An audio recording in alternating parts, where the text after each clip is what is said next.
हाय, hello, नमस्कार आणि राम मंडळी. मी ॲडव्होकेट आई तुम्हा सर्वांचे सहर्ष स्वागत करीत आहे. मित्रांनो, 1 जुलैपासून आपल्या भारत देशामध्ये 3 नवीन कायदे बदलण्यात आलेले आहेत. आता या कायद्याअंतर्गत काही जुने कायद्यांमधील कलमे काढण्यात आली आहेत, तर काही नवीन कायद्यांचा अंतर्भाव देखील करण्यात आलेला आहे. या नवीन बदललेल्या कायद्याअंतर्गत पोलीस, न्यायव्यवस्था, त्याचबरोबर वकील आणि सामान्य नागरिकांना त्यांच्या कार्यपद्धतीमध्ये अनेक बदलांना सामोरे जावे लागणार आहे. परंतु मित्रांनो, बदल ही जशी काळाची गरज आहे, तशीच न्यायव्यवस्थेमध्ये बदल होणे ही देखील आपल्या भारत देशाची महत्त्वाची गरज होती आणि आपल्या भारत सरकारने या कायद्यांमध्ये बदल करून हे एक मोठे पाऊल उचललेले आहे. आता ब्रिटिश काळामध्ये ब्रिटिशांनी त्यांच्या फायद्यानुसार किंवा त्यावेळच्या परिस्थितीनुसार जे कायदे लागू केले होते, जे कायद्यांच्या तरतुदी तयार करण्यात आल्या होत्या, त्या कायद्यांना आपण जसेच्या तसे आत्मसात करण्यापेक्षा हे जे नवीन कायदे आहेत, सध्याच्या आपल्या भारत देशाच्या परिस्थितीनुसार प्रत्येक व्यक्तीला न्याय मिळेल याचा विचार करून हे जे बदल नवीन कायद्यामध्ये केलेले आहेत, ते कायदे आपण आत्मसात केले पाहिजेत आणि सकारात्मकतेने या बदलाकडे पाहिले पाहिजे, असे माझे स्पष्ट मत आहे. म्हणूनच आजच्या व्हिडिओमध्ये आपण ह्या कायद्यांमध्ये झालेले बदल नक्की कोणते आहेत आणि त्यामुळे कोणत्या तरतुदी बदललेल्या आहेत आणि त्याचा परिणाम आपल्यावर काय होणार आहे याविषयीची डिटेलमध्ये माहिती मी दिलेली आहे. त्यामुळे नेहमीसारखाच हा व्हिडिओ देखील अत्यंत महत्त्वपूर्ण आणि माहितीपूर्ण झालेला आहे, जो तुम्ही स्किप न करता पूर्ण बघा अशी माझी तुम्हाला विनंती आहे. तुम्ही जर या चॅनेलवर नवीन असाल तर ॲडव्होकेट आई या चॅनेलला सबस्क्राईब करायला विसरू नका. आता सुरू करूया आपण आजच्या व्हिडिओला. सर्वप्रथम आपण जुने कायदे कोणते होते, त्यांची नावे आणि ते बदलून कोणते नवीन कायदे करण्यात आलेले आहेत, त्या नवीन कायद्यांची नावे याची माहिती बघूया. आता सगळ्यात पहिल्यांदा भारतीय दंड संहिता इंडियन पिनल कोड IPC 1860 हे जुन्या कायद्याचे नाव बदलून आता भारतीय न्याय संहिता म्हणजेच BNS असे नाव देण्यात आलेले आहे. कोणते कृत्य गुन्हा आहे आणि त्यासाठी कोणती शिक्षा आहे हे भारतीय दंड संहितेप्रमाणे ठरवले जाते. म्हणजेच आता हे भारतीय न्याय संहिता BNS या नवीन संहितेप्रमाणे ठरवले जाईल. IPC कायद्यामध्ये एकूण 511 कलमे होती, तर नवीन BNS म्हणजेच भारतीय न्याय संहितेमध्ये 358 कलमे असतील.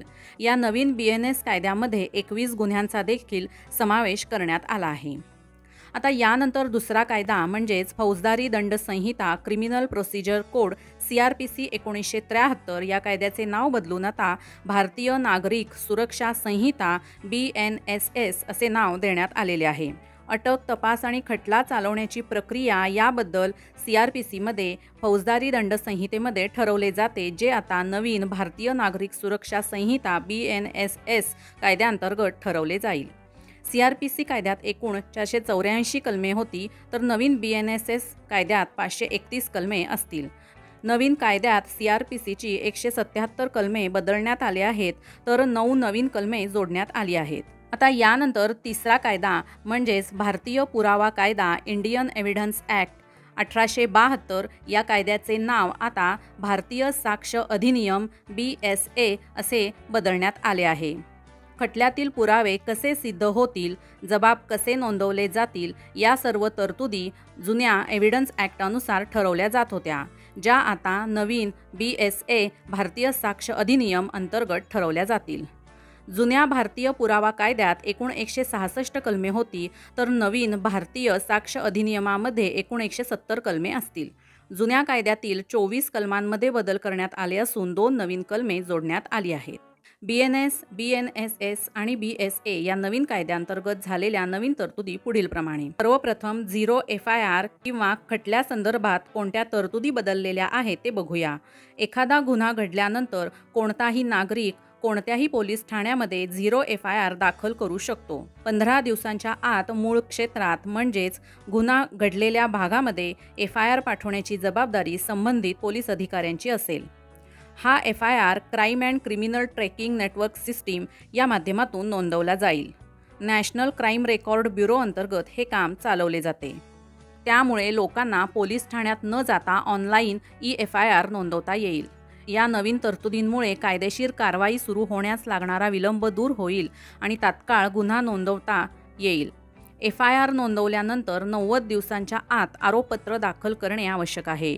आरोपपत्र दाखल केल्यानंतर न्यायालयाला 60 दिवसांच्या आत आरोप निश्चित करावे लागतील. या खटल्याची सुनावणी पूर्ण झाल्यानंतर 30 दिवसात न्यायालयाला निकाल देणे बंधनकारक आहे. निकालानंतर 7 दिवसात निकालाची प्रत उपलब्ध करून द्यावी लागेल. अशा प्रकारे नवीन कायद्याअंतर्गत खटला पूर्ण झाल्यानंतर 45 दिवसांच्या आत फौजदारी खटल्यांचा निकाल दिला जाणार आहे आणि हा सर्वात महत्त्वाचा बदल या कायद्यानुसार केला गेला आहे. खटल्याच्या सुनावणीत अनावश्यक विलंब होऊ नये म्हणून न्यायालयांना जास्तीत जास्त 2 स्थगितीची परवानगी देण्यात आलेली आहे. म्हणजेच काही कारणांमुळे जर तारीख पुढे ढकलायची असेल तर केवळ 2 वेळाच ही तारीख पुढे ढकलण्याची परवानगी या नवीन कायद्याअंतर्गत देण्यात आली आहे. आता यानंतर नंबर 2 ला आरोपी आणि पीडित व्यक्ती संबंधित कोणत्या तरतुदी बदललेल्या आहेत ते आपण बघूया. नवीन कायद्याअंतर्गत एखाद्या गुन्ह्यासाठी ताब्यात घेतलेल्या व्यक्तीची ऑनलाईन व ऑफलाईन माहिती देण्यासोबतच पोलिसांना त्या व्यक्तीच्या कुटुंबियांना लेखी माहिती देखील द्यावी लागेल. एखादा खटला सुरू होण्यापूर्वी आरोपीला आता 60 किंवा 90 दिवसापर्यंत पोलीस कोठडी मिळू शकते. जुन्या कायद्यानुसार फक्त 15 दिवसांची पोलीस कोठडी मिळणे शक्य होते. एखाद्या व्यक्तीला अटक झाल्यास याबाबत त्या व्यक्तीला जवळच्या कोणत्याही नातेवाईक किंवा व्यक्तीला माहिती देण्याचा अधिकार मिळाला आहे आणि त्यामुळे अटक झालेल्या व्यक्तीस अशा परिस्थितीत मदत मिळू शकेल.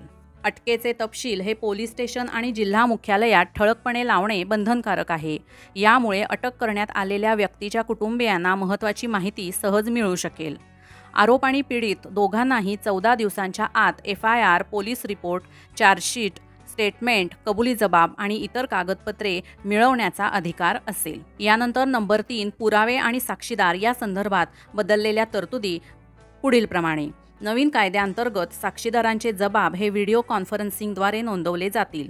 कोणत्याही कायदेशीर कागदपत्रांप्रमाणेच इलेक्ट्रॉनिक पुरावे देखील न्यायालयात वैध असतील. यामध्ये ईमेल, मोबाईल फोन, इंटरनेट यासारख्यावरून मिळालेल्या पुराव्यांचा समावेश असेल. खटल्याच्या तपासात फॉरेन्सिक पुरावे गोळा करणे अनिवार्य करण्यात आले आहे. फॉरेन्सिक तज्ज्ञांना गंभीर गुन्ह्यांसाठी घटनास्थळावर जाऊन पुरावे गोळा करणे देखील बंधनकारक करण्यात आले आहे. तपास आणि जप्तीचं रेकॉर्डिंग, इतर सर्व चौकशी आणि सुनावणी ऑनलाईन करण्यावर प्राधान्य देण्यात आले आहे.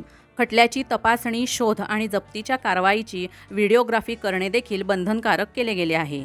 साक्षीदारांची सुरक्षा आणि सहकार्य सुनिश्चित करण्यासाठी व कायदेशीर प्रक्रियेची विश्वासार्हता आणि परिणामकारकता वाढवण्यासाठी सर्व राज्य सरकारांना साक्षीदार संरक्षण योजना लागू करणे अनिवार्य आहे. आता यानंतर लग्नाचे खोटे वचन देऊन ब्रेकअप करणे हा नवीन कायद्याअंतर्गत एक गुन्हा मानण्यात आलेला आहे. या संदर्भातील तरतुदी आपण बघूया. लग्नाचे खोटे आश्वासन देऊन महिलांची दिशाभूल करून त्यांच्याशी ब्रेकअप करणाऱ्यांसाठी आता या कायद्यामध्ये शिक्षेचा समावेश करण्यात आला आहे. नवीन कायद्यानुसार जर एखाद्या पुरुषाने आपल्या जोडीदाराला लग्न करण्याचे वचन दिले आणि त्यानंतर ब्रेकअप केले तर संबंधित पुरुषाला तुरुंगात टाकले जाऊ शकते. लग्नाचे आमिष दाखवून शारीरिक संबंध ठेवून अशी फसवणूक केल्यास 10 वर्षापर्यंत शिक्षा होऊ शकते. त्याचबरोबर सरकारी अधिकारी किंवा पोलीस अधिकाऱ्याविरोधात खटला चालवण्यासाठी संबंधित प्राधिकरणास 120 दिवसांच्या आत परवानगी देणे बंधनकारक आहे. सर्व दखलपात्र गुन्हे जे CRPCच्या कलम 154 अंतर्गत नोंदवले जायचे ते आता BNSSच्या कलम 173 अंतर्गत नोंदवले जातील. नवीन कायद्यानुसार फक्त फाशीची शिक्षा झालेले गुन्हेगारच दया याचिका दाखल करू शकतात. याआधी सामाजिक संस्था किंवा नागरी समाज गट देखील दोषी व्यक्तीच्या वतीने दया याचिका दाखल करू शकत असायचे. मित्रांनो, नवीन कायद्यानुसार झालेल्या बदलांमधील तरतुदी मी तुम्हाला आता सांगितल्या आहेत. याचबरोबर काही महत्त्वाचे 3 तरतुदी आणि मुद्दे अजूनही शिल्लक राहतात. ते म्हणजे एक, महिलांविरुद्ध होणारे अत्याचार या संदर्भातील बदललेल्या तरतुदी. 2, बालकांवरील अन्याय या संदर्भात कोणत्या तरतुदी करण्यात आल्या आहेत त्याबद्दलची माहिती आणि त्याचबरोबर हिट अँड रन प्रकरणी न्यायालयाने किंवा भारत सरकारने कोणता निर्णय दिला आहे त्याबाबतची माहिती आणि सर्वात महत्त्वाचं म्हणजे देशद्रोह आणि मॉब लिचिंग याबद्दलचे बदल कोणते कायद्यानुसार केलेले आहेत ही माहिती जर मी आजच्या व्हिडिओमध्ये सांगितली तर व्हिडिओ खूप मोठा होईल. त्यामुळे ही महत्त्वाची माहिती मी माझ्या पुढच्या व्हिडिओमध्ये तुम्हाला सांगणार आहे. परंतु आता या व्हिडिओच्या शेवटी आपण 2 महत्त्वाचे मुद्दे बघणार आहोत. नवीन कायदे लागू झाल्यावर काय होईल? नवीन फौजदारी कायदे 1 जुलै या तारखेपासून लागू झाले आहेत. या तारखेपासून गुन्हा घडला की त्याची नोंद ही नव्या कायद्यात केली जाईल. या नवीन कायद्यानुसार खटला चालवण्यात येईल आणि त्यानुसार शिक्षा सुनावण्यात येईल. याचाच अर्थ नवीन प्रकरणांमध्ये जुने IPC, CRPC आणि एव्हिडन्स ॲक्ट याचा कोणताही परिणाम होणार नाही. आता नोंदणी झालेले FIR किंवा पेंडिंग केसेस आहेत त्यांचे काय होईल?